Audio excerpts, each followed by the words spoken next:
Salut tout le monde et bienvenue dans ce nouvel épisode des Tech Zen, les podcasts de Kaizen Solutions.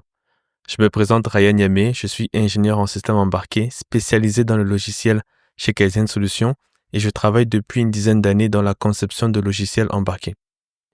Nous poursuivons notre série sur la sécurité des systèmes embarqués et aujourd'hui nous parlerons du chien de garde.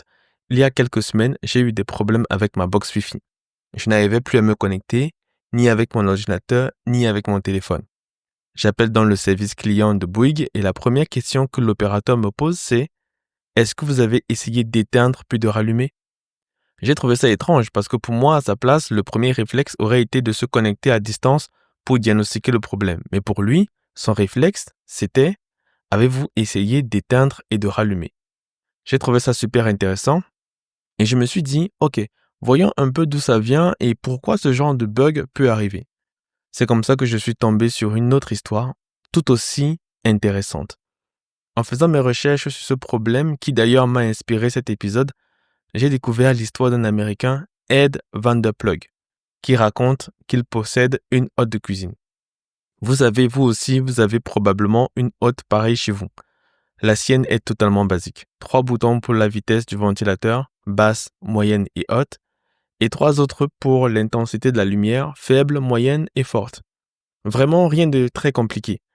Tu appuies sur un bouton et ça change la vitesse ou la lumière. Bref, une hotte pas du tout intelligente.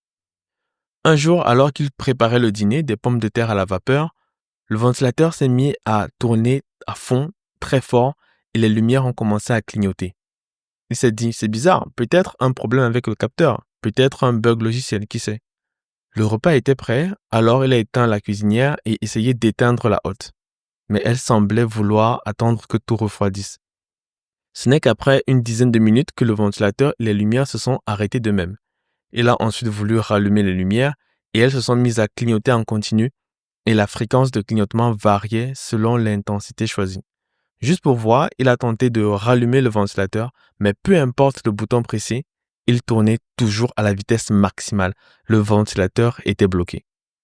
Il ne comprenait pas ce qui se passait, il a laissé tomber et il s'est assis et a regardé un film.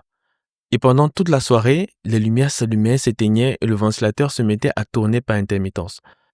Le plus fou dans cette histoire, c'est que cette hotte ne possède pas de bouton de réinitialisation. Il a donc été obligé d'aller jusqu'au panneau électrique pour la couper complètement.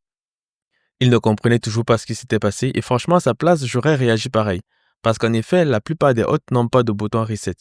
Alors, il s'est demandé pourquoi il n'y a pas de bouton de reset sur cette hotte. Mais en posant cette question, je m'en pose une autre.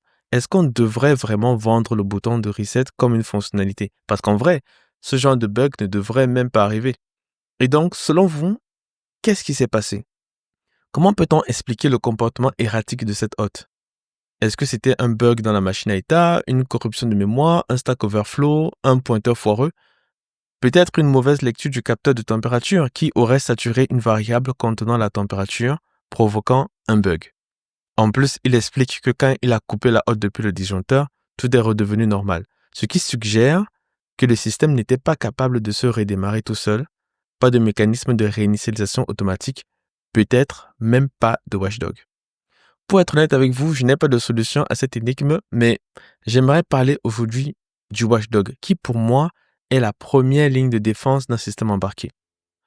Un watchdog, comme on dit en anglais, est un chien de garde. Il veille à ce que notre logiciel s'exécute correctement.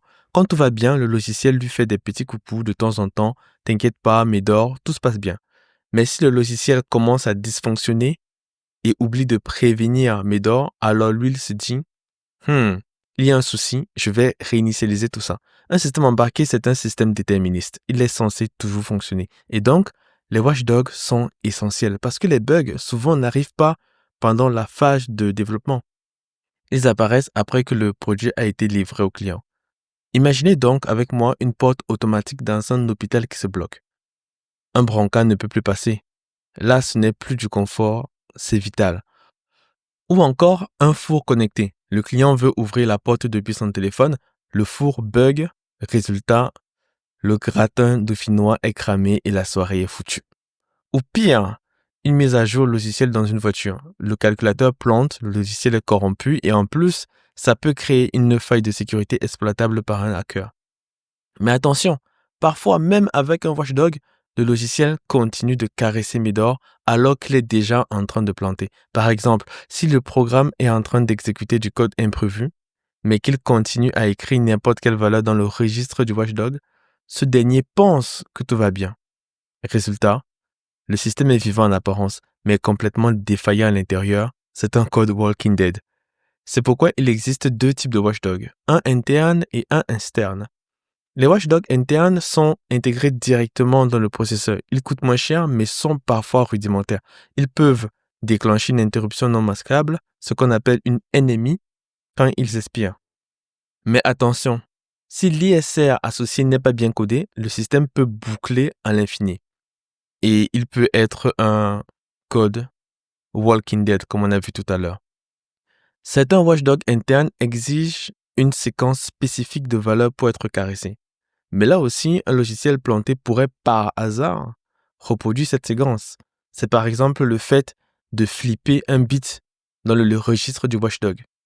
Ce bit peut être flippé si, par des radiations cosmiques, le registre est modifié.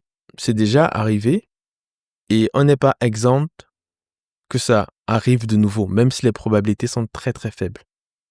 Quant aux watchdogs externes, ils sont ceux avec lesquels j'ai travaillé chez un client dans l'automobile. Ce sont souvent des SBC, Single Board Controller, et ils exigent que le logiciel les stimule dans une fenêtre temporelle précise. Ni trop tôt, ni trop tard. Et comme ce watchdog externe contrôle directement la broche reset du processeur, il peut forcer un redémarrage complet du système. C'est un peu comme si il tenait le chien en laisse et quand il voit qu'il se passe quelque chose de louche, il lâche la laisse et on se fait mordre.